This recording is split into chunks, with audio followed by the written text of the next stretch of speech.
È nato ufficialmente 7 anni fa, ma dopo un percorso di oltre 10 anni, a partire dalla beatificazione di Giuseppe Tognolo.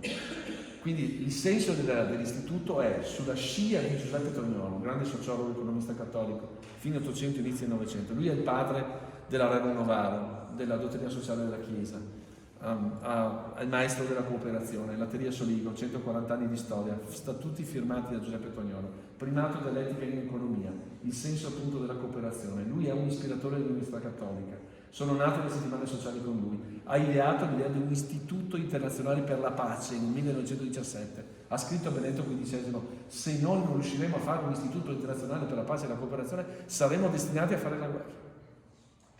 La straordinaria lungimiranza, la visione d'insieme di quest'uomo. È beato, è il primo economista beato nella storia della Chiesa. È sepolto nel Duomo di Pieve di Solivo. Noi da quella volta abbiamo detto, proprio perché poi a Pieve di Solivo, in questa diocesi, è avvenuto il miracolo che ha consentito la beatificazione di Giuseppe Tognolo, quindi questo grande economista e sociologo, 40 anni a Pisa, ma lui alla fine ha sposato Maria Schirati a Pieve di Solivo, ha voluto essere sepolto a Pieve di Solivo, perché ha detto: così gli umili verranno a deporre un requiem sulla mia tomba. Lui che era stato uno straordinario osservatore dei fenomeni economici e sociali, cioè lui aveva conosciuto il territorio. E non solo questo grande maestro di scienza, le sue opere, la sua cultura, le sue riviste internazionali, la sua capacità di essere un costruttore d'Europa a quel tempo, ma la sua capacità di dire con libertà il senso dell'umanesimo cristiano, la dottrina sociale della Chiesa.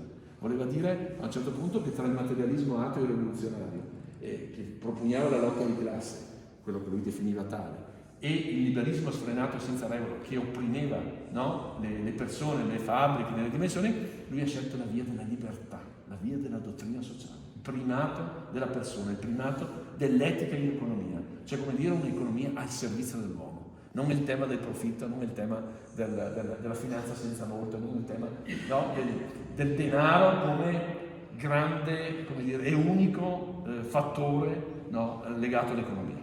Quindi la grandezza di questi convincimenti, della traduzione nelle sue opere, quindi è un grande maestro tra l'altro della democrazia sociale, è un grande maestro del tema della sussidiarietà.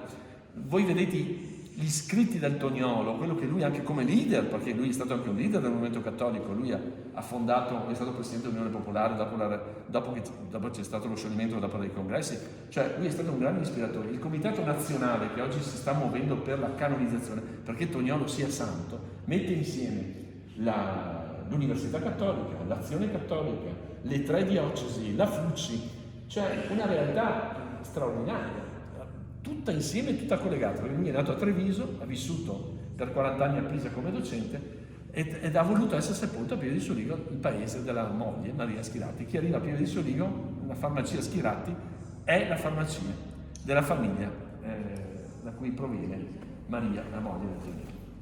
Detto questo, noi sulla scia di questa esperienza, dopo la beatificazione, abbiamo visto qui arrivare gente da tutta Italia. Volevano scoprire il Tognolo, cioè il DNA di questa straordinaria figura. E che cosa hanno imparato? Che c'era stato tutto un lavoro di preparazione, perché capite che dopo il Concilio Vaticano scoprire il Tognolo voleva dire cioè un maestro, un grande professore universitario tra fine 800 e inizio 900, cioè noi siamo abituati a invocare la grazia di Sant'Antonio, no? di tante altre figure di Padre Pio, ma non di un laico cristiano, di un docente universitario. E invece c'è stata una riscoperta, una valorizzazione, una promozione, i comitati diocesani. A Vittorio Veneto abbiamo lavorato tanto e alla fine abbiamo ottenuto anche non solo la devozione popolare rivisitata e ripristinata, ma anche il miracolo che ha consentito la beatificazione.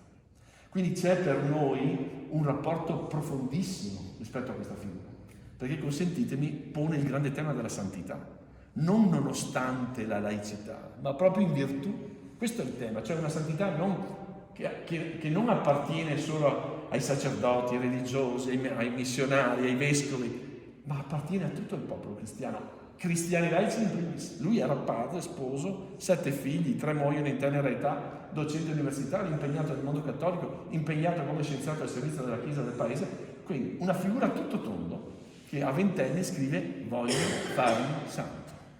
Ha scritto un diario spirituale proprio in questa logica qua. E in più, che cosa ha fatto? Lui diceva: io sono infatti persuaso che chi porterà a salvamento non sarà un dotto, lui lo era, non sarà un diplomatico, lui ci pensava, non sarà un diplomatico, un eroe, cioè qualcuno che compie cose straordinarie, ma sarà un santo, anzi una società di santi. Bellissima questa idea di non essere santi da soli, ma di essere santi insieme. E in questa dimensione di comunità, di solidarietà, noi scopriamo le radici del Toniolo. Le persone sono venute qua, volevano scoprire il Toniolo, che cosa hanno scoperto? Che c'era una tradizione di fede incarnata anche nella bellezza delle chiese. Hanno detto, qui voi avete un territorio, delle testimonianze, una bellezza ovunque. Lì è nata l'idea. Sulla scia del Toniolo costruiamo cose nuove, che abbiano però radici antiche, che abbiano la forza di una storia. Oggi nel tempo della società liquida, qualcosa di un precipitato, qualcosa di solido, qualcosa che avesse il senso di affiorare dalle radici di una speranza collettiva. Quella fiducia, quella speranza, quella fede che qui ha fatto generare questa straordinaria bellezza. E allora è nato un cammino innanzitutto di coordinamento tra associazioni, tra esperienze, tra competenze, e poi alla fine tutto questo ha fatto nascere che cosa? L'idea del premio Giuseppe Toniolo, di far nascere un po' il tema della bellezza attorno agli operatori culturali, agli esperti d'arte, all'accoglienza nelle chiese, ai corsi superiori che abbiamo fatto, il premio Toniolo ogni anno, che facciamo ogni anno a Pieve di Solivo, e poi questo turismo religioso in rete con le comunità del territorio, che vuol dire anche favorire al massimo l'integrazione tra questa dimensione dell'accostamento alla bellezza e quello che poi si può costruire all'interno della comunità, nel segno proprio di un'apertura, di un'accoglienza a visitatori che vengano qui a conoscere con un turismo, noi lo definiamo esperienziale, emozionale, slow, cioè da persona a persona, che comunichi anche il senso di una gioia, il senso di una bellezza profonda, di un nuovo umanesimo. Ecco, in questo senso noi da anni siamo impegnati su questi fronti, no? Qui vari, complessi, ma tutti affini, tutti collegati. E qui c'è l'esperienza che da anni ci muove proprio per valorizzare e aprire le chiese, far sì che questi tesori d'arte siano in qualche modo il più possibile conosciuti, valorizzati, promossi, che siano, come dire, sì gelosamente custoditi, perché non siano dispersi e non siano, come dire, dissipati, ma al tempo stesso messi a disposizione delle persone. Allora oggi è una tappa importante, perché noi abbiamo detto sì, per il terzo anno, come vi dicevo, alla giornata regionale di Colli Veneti, che vuol dire sì la bellezza di questo paesaggio, che noi ammiriamo, ma vuol dire anche la bellezza straordinaria di questi luoghi. E allora noi abitiamo, e chiudo, le chiese in questo modo. Primo, le narriamo. Sostanzialmente abbiamo portato a termine, no, dentro l'Istituto Toniolo, un'opera importante in questi anni. Abbiamo fatto luoghi del sacro in terra UNESCO, cioè abbiamo fatto 51 video brevi filmati, qui testi, di 74 chiese di tutti i 29 comuni che oggi sono dell'area UNESCO delle colline del Prosecco di Conegliano e Valdobbiadene. Le persone a portata di smartphone possono entrare nella home page di P-News, che è stato il nostro media partner, e entrare, poi vi dirò i riferimenti, anche in questa chiesa, che è una delle chiese di questa esperienza.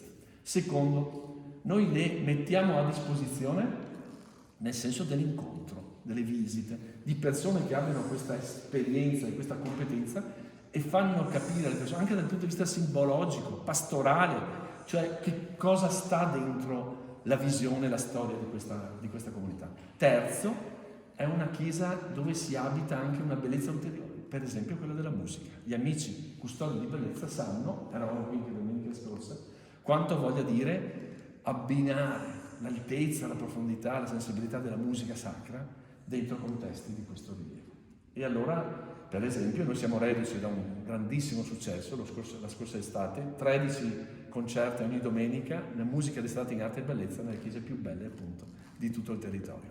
E vi dico che insomma replicheremo quest'anno, nascerà proprio il festival, perché siamo convinti che attorno a questa dimensione qua noi dobbiamo proseguire, perché oggi noi abbiamo bisogno di bellezza e i custodi di bellezza che sono qua, io lo ringrazio sempre, loro lo sanno, posso dire di avere anche, come dire, un affetto speciale, perché so con quanta dedizione, passione, impegno, disponibilità, ma anche e soprattutto senso di comunità loro si muovono qui a disposizione e, come dire, sono veramente i custodi, quelli che presidiano, quelli che amano fino in fondo questa dimensione, questa chiesa, e la mettono volentieri a disposizione di tutti. Ecco, in questo senso noi, voglio dire, il messaggio in questo tempo, possiamo dirlo, di grandi tristezze, se guardiamo lo scenario complessivo.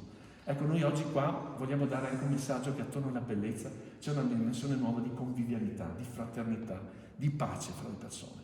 Noi possiamo dire che soltanto tornando alle radici, alle sorgenti di questo messaggio, che è un messaggio altissimo di fede, ma un messaggio di pienezza di umanità, di fraternità nel senso universale, ecco, attorno a questa dimensione, andando, come dire, veramente alle radici. Qualcuno diceva, ma l'arte sacra è quella che ti fa inginocchiare, è quella che ti fa venire la nostalgia di Dio. Ecco, la bellezza oggi come grande veicolo, no? Di ritornare a questo linguaggio, a questo alfabeto di fede, di speranza, di fiducia, di nuova fraternità. Ecco, è il messaggio che oggi, anche da questo straordinario gioiello, questo scrigno d'arte e di fede, noi oggi vogliamo dare come Istituto Beato Tognolo, insieme ai custodi di bellezza, per tutti e per ciascuno. Grazie infinite. Grazie.